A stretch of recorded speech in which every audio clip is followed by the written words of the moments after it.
Hey everybody, not too long ago I said Harlem had it all, and it does, including magic.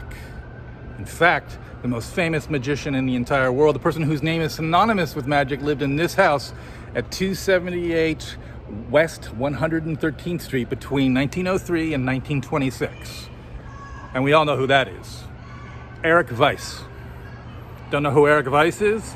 Well, Erich Weisz was born in Budapest, Hungary, in 1874, and when he was 12, his parents moved to Appleton, Wisconsin, where at the age of 16, Erich Weisz took a stage name, Harry Houdini. And Houdini bought this house in 1903 for $28,000. I don't know what that is in today's money. I don't do numbers. Nah. But at any rate, Houdini's name is so synonymous with magic that there is a Houdini lock company. And whenever every time someone escapes something or does something magical, they coin his name. And it's always said, like, could Houdini escape death? They do seances and all those sorts of things. Well, maybe he didn't escape death, but he certainly has immortality. And he's actually buried in New York City in Queens. And we'll go out there soon and talk about the weirdness around his death.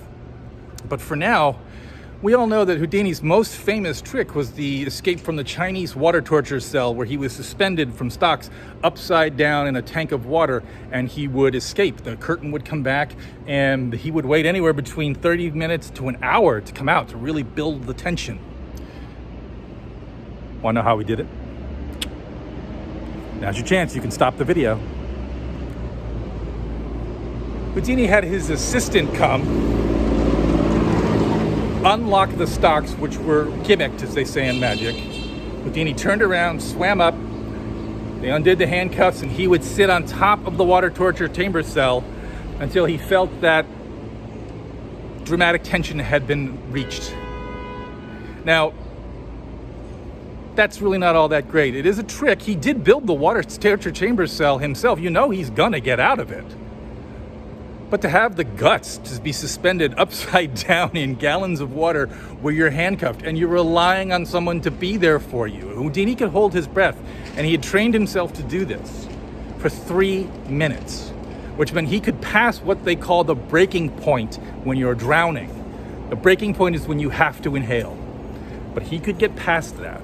Now, that's kind of magic. And Houdini worried for a long time that he knew this was his pièce de résistance, but he wondered, like, are people gonna be able to copy this? And he was really worried about it. In the early 20th century, you couldn't trademark or copyright a magic act or any part of that trick, even for a narrow period of time. So what Houdini did, being Houdini, because his real genius was for marketing and business savvy, was he had a play written called Challenged,